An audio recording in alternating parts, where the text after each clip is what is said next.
Y pastor, lo invito a que nos traiga la palabra del Señor esta mañana.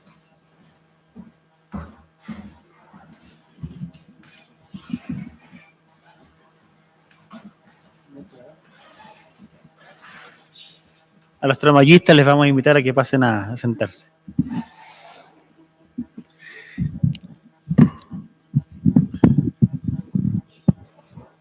Bueno, hermanos, con mucha alegría les saludo nuevamente y muy siempre contento de que podamos escuchar y reflexionar y atender a la palabra de Dios. Para los hermanos que nos están visitando, les contamos que estamos hablando en general sobre la oración, así que les invito con mucha alegría a que se puedan sumar. Y quiero invitarles a que abran sus Biblias en la epístola del apóstol Santiago, que algo tratamos la semana pasada sobre ella. Vamos hoy día también a volver a esta carta, ¿ok? Santiago, búsquenla ahí mientras tanto. Yo tomo agüita.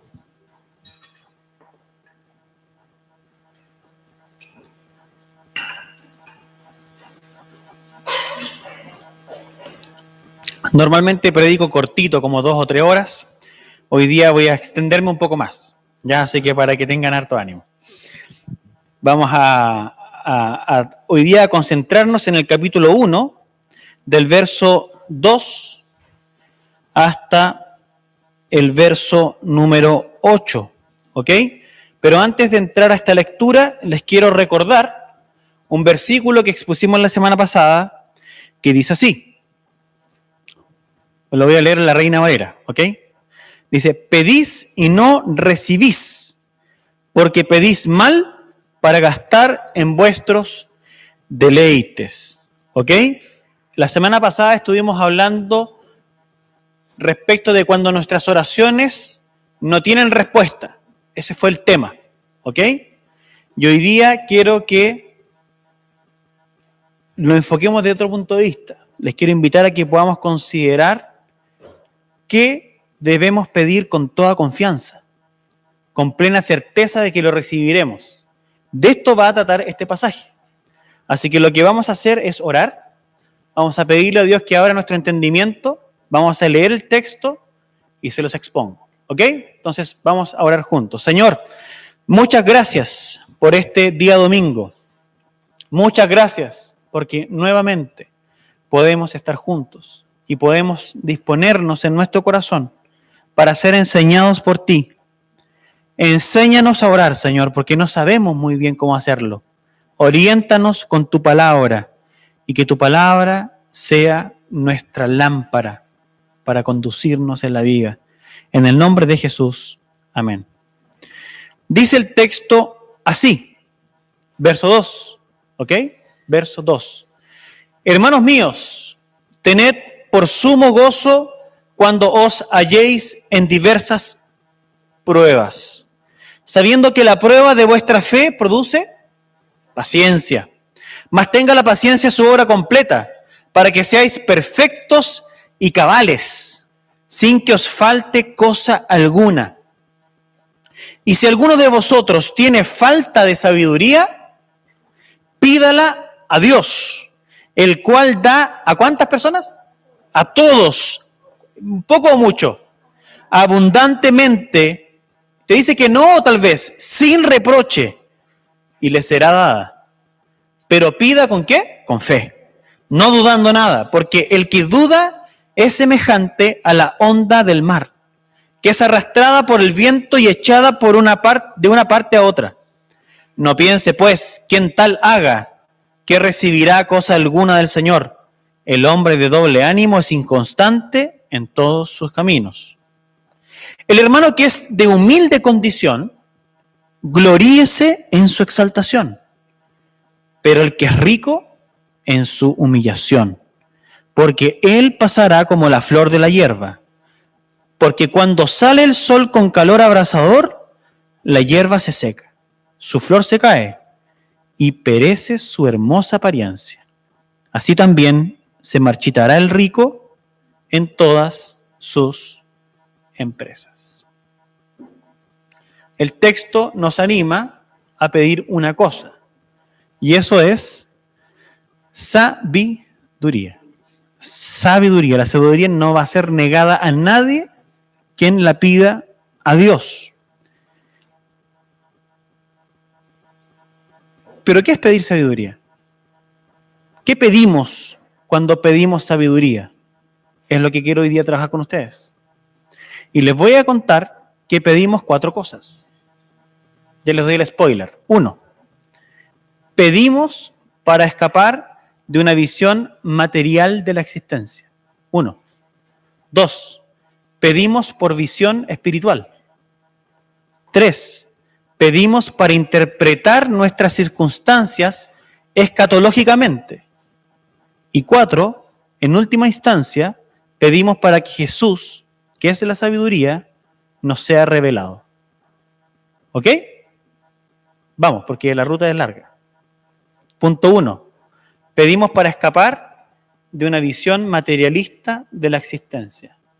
Dice Santiago en el capítulo 4 que no recibimos lo que pedimos porque pedimos mal, pedimos para gastar en nuestros deleites. Es decir, cuando nuestras oraciones no son respondidas, no lo son porque pedimos de forma egoísta. Y el egoísmo es esencialmente materialista. Lo que vemos es lo que existe y no hay nada más importante por lo cual luchar. El mañana no es importante, lo importante es hoy. Lo importante es gastar hoy. Y como lo importante es gastar hoy y vivir hoy bien, entonces no nos preocupamos de nada ni de nadie, nos preocupamos solo de nosotros. Ese tipo de vida, que es un tipo de vida materialista, es el tipo de vida que es estéril espiritualmente.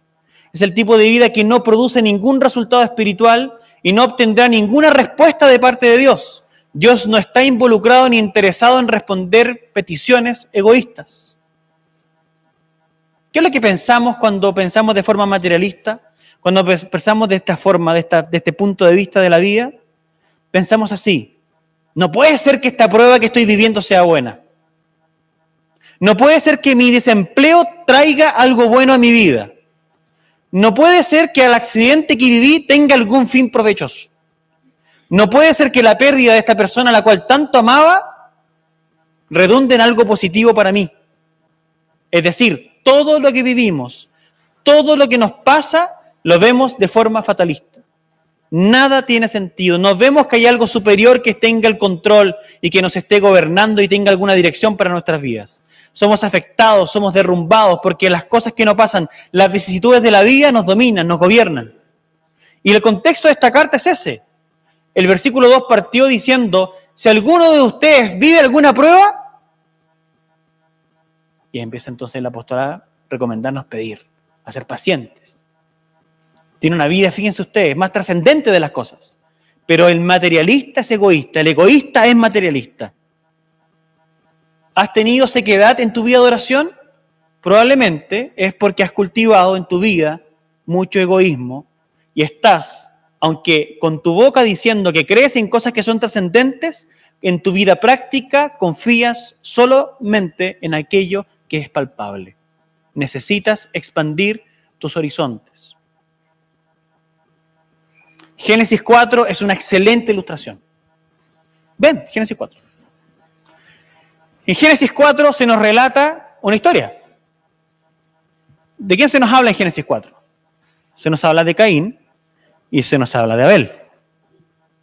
Pero no se nos habla solamente de Caín y Abel. ¿Saben también de quién se nos habla? De alguien que ustedes pasan colado cuando leen. Se nos habla de Lamec. ¿Cómo se llama? Lamec. Vamos a Génesis 4 para que entendamos.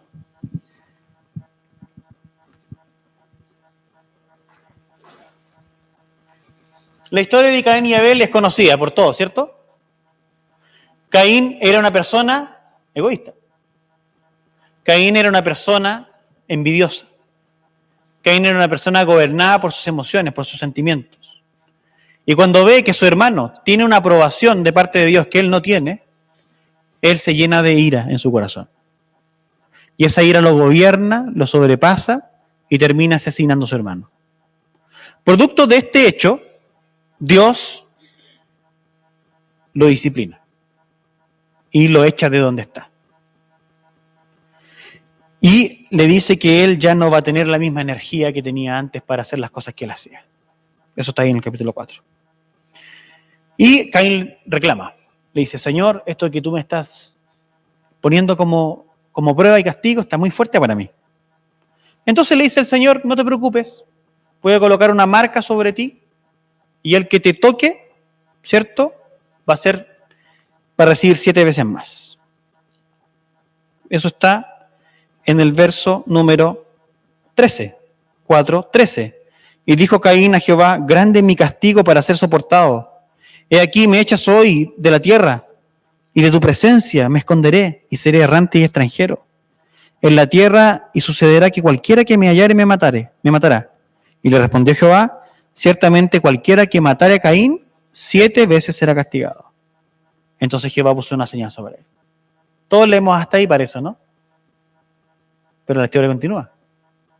La historia dice que entonces salió Caín de ahí. Y Caín, no habiendo entendido la disciplina, él decide vivir a su manera. ¿Y qué es lo que hace Caín? Habitó en la tierra de Nod. Estoy leyendo el verso 16. Al oriente de Edén. Y conoció Caín a su mujer, la cual concibió y dio a luz a Enoc. Y edificó una ciudad y llamó el nombre de la ciudad del nombre del Señor. ¿Eso dice? ¿El nombre de quién le puso a la ciudad? De su hijo. Caín vivía para su ombligo. Caín vivía para sí mismo. Caín no tenía una mirada del Redentor, del Señor perdonador. Caín tenía una mirada fatalista de la vida. ¿Y qué pasa? ¿Se termina ahí la historia? No, sigue. Y Enoc les nació Irad, e Irad engendró a Mahujael. Y Mehujael engendró a Metusael. Y Metusael engendró a Lamec.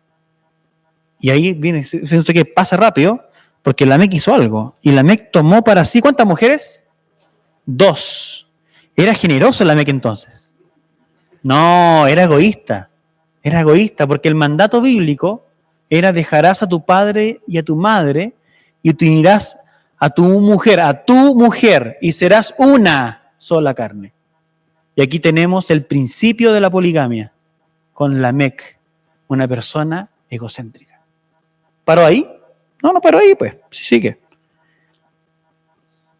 Lamec tomó para sí 2 mujeres. El nombre de la una fue Ada y el nombre de la otra Sila. Y Ada dio a luz a Jabal, el cual fue padre de los que habitan en tiendas y crían ganados. Y el nombre de su hermano fue Jubal, el cual fue padre de todos los que tocan arpa y flauta. Y Sila también dio a luz a Tubal-Caín, artífice de toda obra de bronce y de hierro. Y la hermana de Tubal-Caín fue Naamá. O sea, bien ahí. Ahí el Señor los preservó y ellos desarrollaron muchas técnicas importantes que le iban a permitir a los pueblos después desarrollarse. Pero no termina ahí. Continúa. Verso 23. Y dijo Lamec a sus mujeres, y esto ya viene en forma de poema y de canción. Ada y Sila, oíd mi voz, mujeres de Lamec, escuchad mi dicho, que un varón mataré por mi herida, y un joven por mi golpe.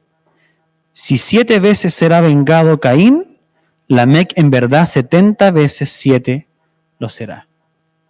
¿Cuál era el motivo de vida de Lamec? El odio, la venganza. Su corazón estaba lleno de ira porque había sido castigado su ascendente, ¿cierto? Su abuelo, tatarabuelo, no saqué la cuenta, para arriba. Y entonces él estaba irritado. Y está lleno de ira, porque fíjense ustedes que la palabra joven, acá en el texto, ¿saben qué es? Niño. Dice Lamec que en su estilo de vida, a un varón mataré por mi herida y a un niño por mi golpe. Estos golpes eran propinados por las herramientas que él produjo, porque ellos son los padres del hierro. No solamente la poligamia tiene origen en Lamec, sino también los instrumentos bélicos.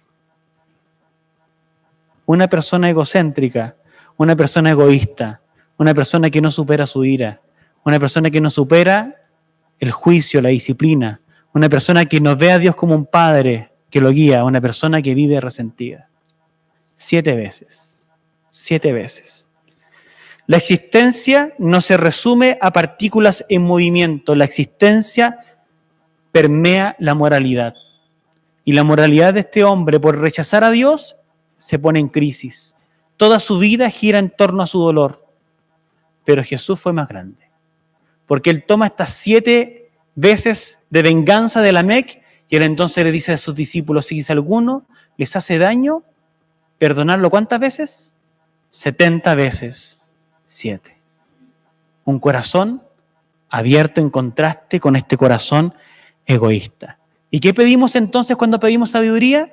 Escapar de esta turbulencia y esta dinámica de autodestrucción que es el egoísmo, que es la rivalidad, que es la falta de tranquilidad de leer tu historia, tu dolor, tus pruebas, tu angustia, el rechazo tal vez de alguien, la soledad. Salir de una mirada fatalista de eso y entender que Dios está sobre tu vida y entender que tus ojos espirituales se abran. Por eso pides para salir de este materialismo y acceder ahora y caminar hacia una visión espiritual. Porque nos damos cuenta de que la existencia no cabe en un tubo de ensayo. Hay mucho más allá de aquello que vemos y sentimos. Entonces pedimos, Señor, dame visión espiritual. Y pedir por sabiduría es pedir por visión espiritual. Si alguno de vosotros tiene falta de sabiduría, dice Santiago, pídala a Dios. ¿Hasta dónde llega tu capacidad de ver más allá? La tuya. Tu visión, tu capacidad. ¿Hasta dónde llega? ¿Hasta dónde tu capacidad de ver atrás de tu dolor? ¿Ves más atrás de tu dolor? ¿Ves más allá de tu dolor? ¿Ves más allá de tu historia? Tú tienes una narrativa de tu vida que acentúa ¿qué cosa? ¿Ves más allá? ¿Es tu problema, es tu realidad, todo lo que existe? Si tú ves solo eso, tienes un corazón ensimismado y necesitas ser libertado de aquello. Y debes pedir a Dios, dame sabiduría para enfrentar mi prueba. Dame sabiduría para enfrentar mi depresión. Dame sabiduría para enfrentar mi dolor. Dame sabiduría para releer mi historia, para releer mi dolor. Ayúdame a entenderlo no como yo el protagonista y el centro de todo. Ayúdame a entenderte a ti como el nudo, como el centro, como el destino de mi vida. Debes pedirlo. Debes orar a Dios. Debes humillarte en tu corazón y decirle, Dios, cámbiame. Dame visión espiritual. Y hay un texto que a mí me marcó, que está en Reyes, Segunda de Reyes, capítulo 6. Veanlo. Vamos a Segunda de Reyes, capítulo 6. Vamos a leer desde el verso 8. Verso 8. ¿Llegaron? 6:8. Segunda de Reyes 6:8. Tenía el rey de Siria guerra contra Israel. Y consultando con sus siervos dijo, en tal y tal lugar estará mi campamento. Y el varón de Dios envió a decir al rey de Israel, mira que no pases por tal lugar porque los sirios van allí. Entonces el rey de Israel envió a aquel lugar que el varón de Dios había dicho, y así lo hizo una y otra vez con el fin de cuidarse. O sea, tenemos un rey que es el rey de Siria, que quiere entrar en guerra, ¿con quién? Con el rey de Israel. Pero hay un hombre, un profeta, que es de nombre Eliseo. Y este hombre, el Eliseo, le decía al rey de Israel todo lo que el rey de Siria quería hacer para poder conquistarlo y atraparlo. Entonces el rey de Siria empieza a colapsar y a desconfiar de que haya un espía de Israel dentro de sus tropas. Porque no es posible que cada emboscada que él quería hacer fracasara. Verso 11. Y el corazón del rey de Siria se turbó por esto. Y llamando a sus siervos les dijo, ¿no me declararéis vosotros quién de los nuestros es del rey de Israel? Ahí está, ¿ven? El complot que él pensaba. Entonces uno de los siervos dijo, no, rey señor mío, sino que el profeta Eliseo está en Israel, el cual declara al rey de Israel las palabras que tú hablas en tu cámara más secreta. Concha, le vale. ¿Cómo es posible? Piensa el rey. Y dijo, id y mirad dónde está para que yo envíe a prenderlo. Y le fue dicho, he aquí que él está en Dotán. Y aquí viene entonces. Entonces envió el rey allá gente de a caballo y carros, y un gran ejército, los cuales vinieron de noche y sitiaron la ciudad. Imagínense en el escenario, mucha gente. Y se levantó de mañana y salió el que servía al varón de Dios, el siervo del varón de Dios, no Eliseo, sino su siervo.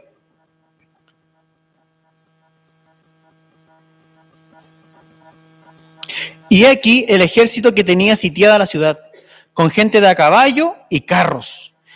Entonces su criado le dijo: ¡Ah, señor mío, qué haremos!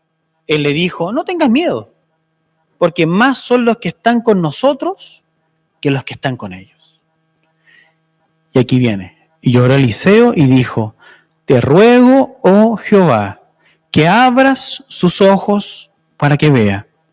Entonces Jehová abrió los ojos del criado y miró, y he aquí que el monte estaba lleno de gente de a caballo y de carros de fuego alrededor de Eliseo.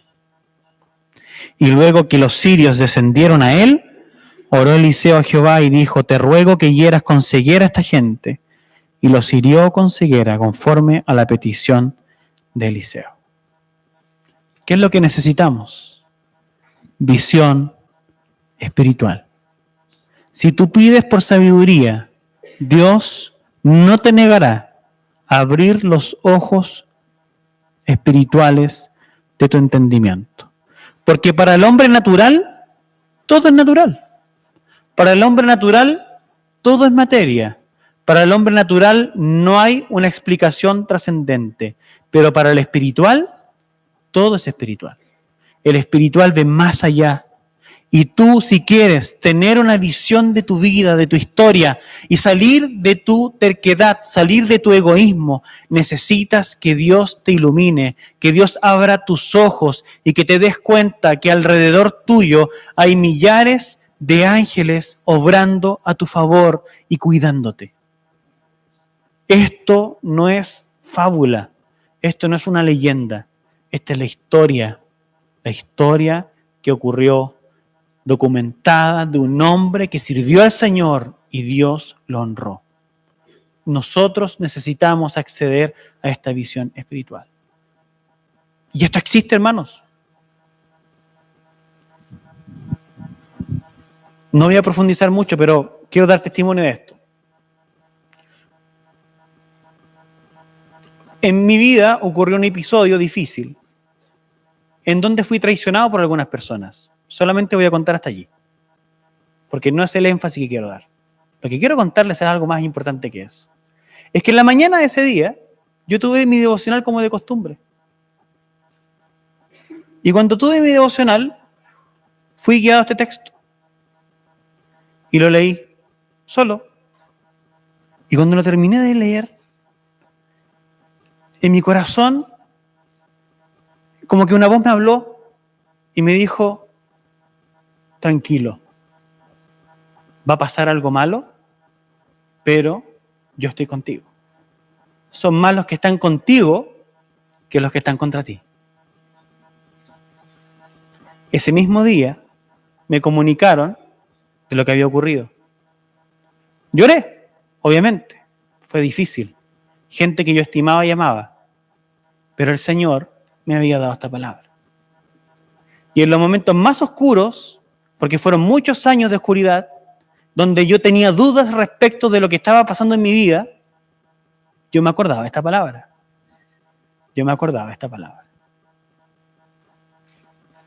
Hasta que llegó un momento en donde las cosas se revirtieron. Y en el final del texto, Eliseo, que pide que el pueblo, que el ejército sea cegado de su visión, dice que no hemos leído lo que pasa. Tal vez algunos que no han leído el texto se puedan esperar que Eliseo entonces los pescó a todos y los degolló. Pero no pasa eso. ¿Saben lo que hace Eliseo? Lo lleva al rey de Samaria. Y llegan allá. Y todos en Samaria saben qué quieren hacer con el pueblo de los sirios. Los quieren matar. ¿Y saben lo que hace Eliseo? ¿Qué es lo que les dice? Sírvales la mesa. Atiéndanlos. Hagan un gran festín para ellos. Él tenía un corazón ancho. Él tenía un corazón generoso. Para servir a sus enemigos. Ese corazón necesitamos. Un corazón que ora por sus enemigos. ¿Entienden? Y el Señor hace su voluntad. A nosotros nos toca servir.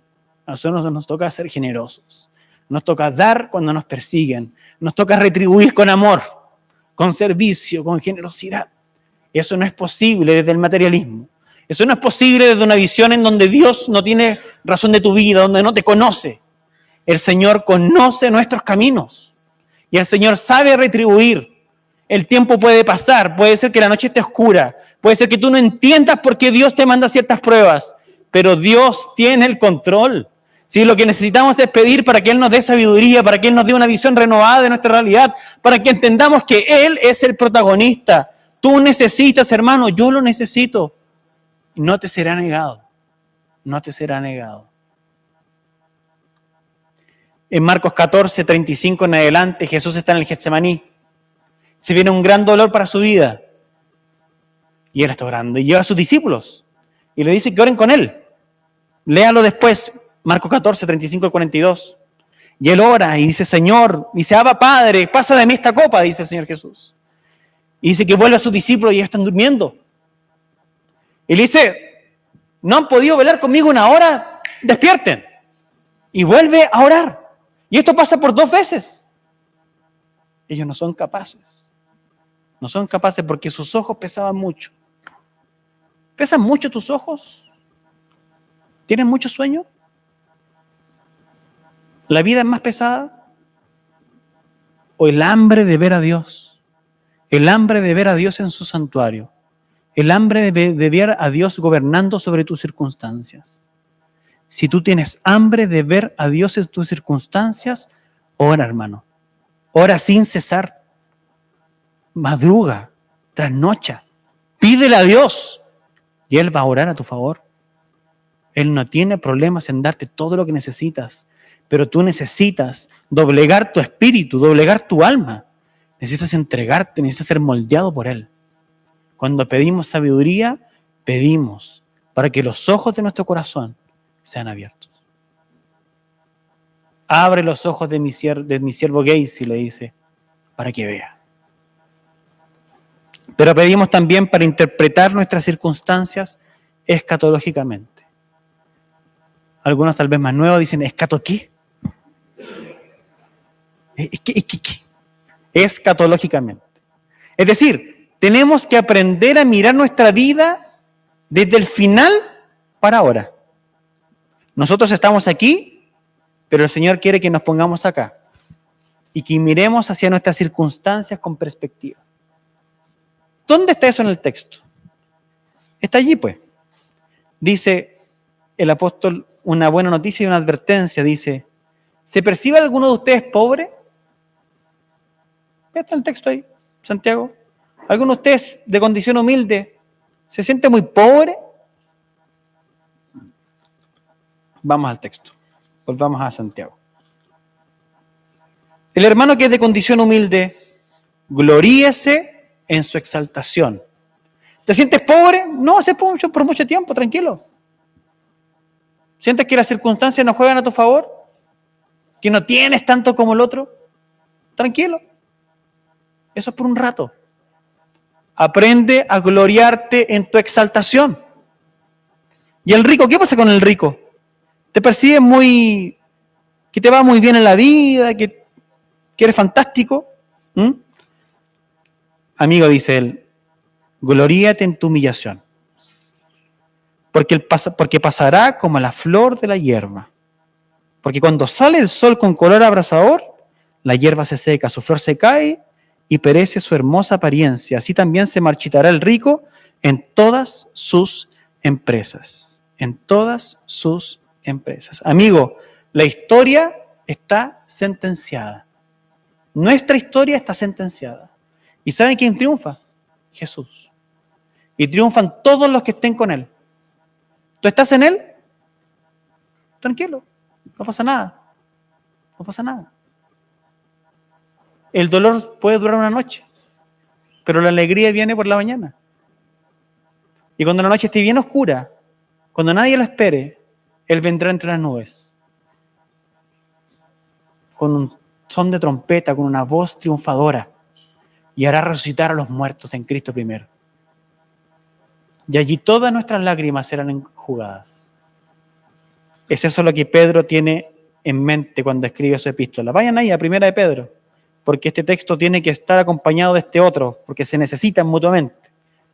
Por eso que Pedro dice en su primera epístola, capítulo 1, verso 3, bendito el Dios y Padre de nuestro Señor Jesucristo, que según su grande misericordia nos hizo renacer para una esperanza viva, por la resurrección de Jesucristo de los muertos, para una herencia incorruptible, incontaminada, inmarcesible, reservada en los cielos para vosotros, que sois guardados por el poder de Dios mediante la fe, para alcanzar la salvación que está preparada para ser manifestada en el tiempo postrero, en lo cual vosotros os alegráis, aunque ahora por un poco de tiempo, si es necesario, tengáis que ser afligidos en diversas pruebas, para que sometida a prueba vuestra fe, mucho más preciosa que el oro, el cual aunque perecedero se prueba con fuego, sea hallada en alabanza y gloria y honra cuando sea manifestado Jesucristo, a quien amáis sin haberle visto, en quien creyendo, aunque ahora no lo veis, os alegréis con gozo inefable y glorioso, obteniendo el fin de vuestra fe, que es la salvación de vuestras almas.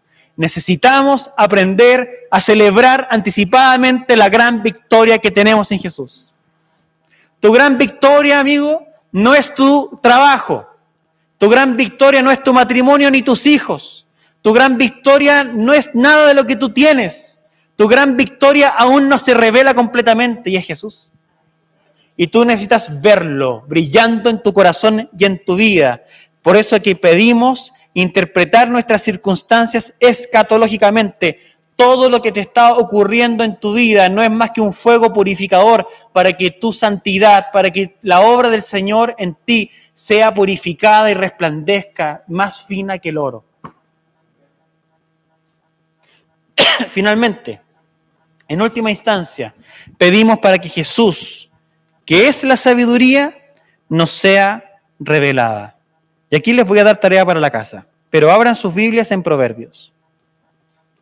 El libro de Proverbios, vayan a Proverbios, después de los Salmos, todos los primeros 8 capítulos, que no los puedo leer ahora, digamos, pero léanlos, hablan de una invitación, ¿saben a qué? A la sabiduría. Dice que la sabiduría, capítulo 1, clama por las calles. Salió a ofrecerse la sabiduría por las calles, pero los necios no la escucharon. Los necios prefirieron estar en sus cosas, en sus vidas, y nadie oyó la sabiduría. Y cualquiera de nosotros podría pensar de un punto de vista filosófico, ¿cierto? Qué gran pensador fue Salomón. Porque él nos invitó a todos a un conocimiento. Porque la sabiduría es el conocimiento, es el cómo realizar y resolver los grandes acertijos de la vida. Oh Salomón, qué sabio fuiste y nos quieres compartir tu sabiduría, este conocimiento, ¿cierto? Acceder a él. ¿A qué? ¿Cuál es la invitación de Salomón? Podríamos pensar, nos invita a todos a ser personas cultas y doctas en el entendimiento de la existencia para que podamos llevar vidas mejor. No es así. En el capítulo 8 nos queda claro, vayan al 8.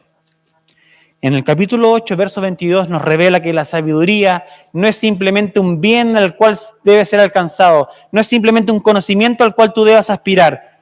La sabiduría es una persona. Verso 22. Jehová me poseía en el principio, ya de antiguo, antes de sus obras. Oye, esta sabiduría es media potente. A ver, 23. Eternamente tuve el principado desde el principio, antes de la tierra, antes de los abismos fui engendrada, antes que fuesen las fuentes de las muchas aguas, antes que los montes fuesen formados, antes que los collados, ya había sido yo engendrada. No había aún hecho la tierra, ni los campos, ni el principio del polvo del mundo. Cuando formaba los cielos, allí estaba yo. Cuando trazaba el círculo sobre la faz del abismo, cuando afirmaba los cielos arriba, cuando afirmaba las fuentes del abismo, cuando ponía al mar su estatuto para que las aguas no traspasasen su mandamiento, cuando establecía los fundamentos de la tierra, con él estaba yo ordenándolo todo, y era su delicia de día en día, teniendo solaz delante de él en todo tiempo. Me regocijo en la parte habitable de su tierra, y mis delicias son con los hijos de los hombres. ¿Quién es esta sabiduría? En el principio era la palabra, y la palabra era con Dios, y la palabra era Dios. Todo fue hecho por medio de Él. Y sin Él nada de lo que ha sido hecho puede venir a existencia. Esa palabra, esa sabiduría es Jesús. Por eso es que Pablo en primera carta a los Corintios dice, si alguno ha de gloriarse, gloríese en el Señor, porque Él es nuestra sabiduría. Cuando tú pides por sabiduría, pides por Jesús. Pides para que Jesús alumbre tu corazón. Pides para que Jesús sea el protagonista de tu historia, el protagonista de tu existencia, y para que aprendas a ver todo a través de Él. De Él. ¿Es tu fe pequeña? Dices, esta petición es muy grande para mí. No importa. Lo importante no es cuán grande es tu fe. Lo importante es que tu fe esté en el lugar correcto. Y el lugar correcto es una persona correcta. Y la persona correcta es Jesús. Y la promesa es que esta petición no te será negada. ¿Está en tu corazón pedir por Jesús? A veces te preguntas, ¿seré salvo, Señor? Si tú pides por Jesús, es un clamor que engendra el Espíritu Santo. Porque Él ha decidido revelarse a ti, para que tú lo conozcas y andes con Él. Pidamos por sabiduría. ¿Ok? Vamos a orar. Señor, tu palabra, solo tu palabra ha sido expuesta. Tú eres el protagonista. Tú eres a quien anhelamos. Tú eres a quien necesitamos. Algunos más, otros menos, no lo sé. Todos atravesamos distintos periodos en nuestra vida, pero todos te necesitamos, del mayor al menor. Y pedimos que Jesucristo alumbre nuestra existencia. Pedimos, Señor, por sabiduría. Pedimos que nos ayudes a entender nuestros conflictos, que nos ayudes a entender las pruebas, pero que lo hagamos siempre en ti. Y esperamos con certeza, sin dudar, porque el de doble ánimo nada recibe. Pedimos y creemos que recibiremos más de Jesús en nuestro corazón. Amén.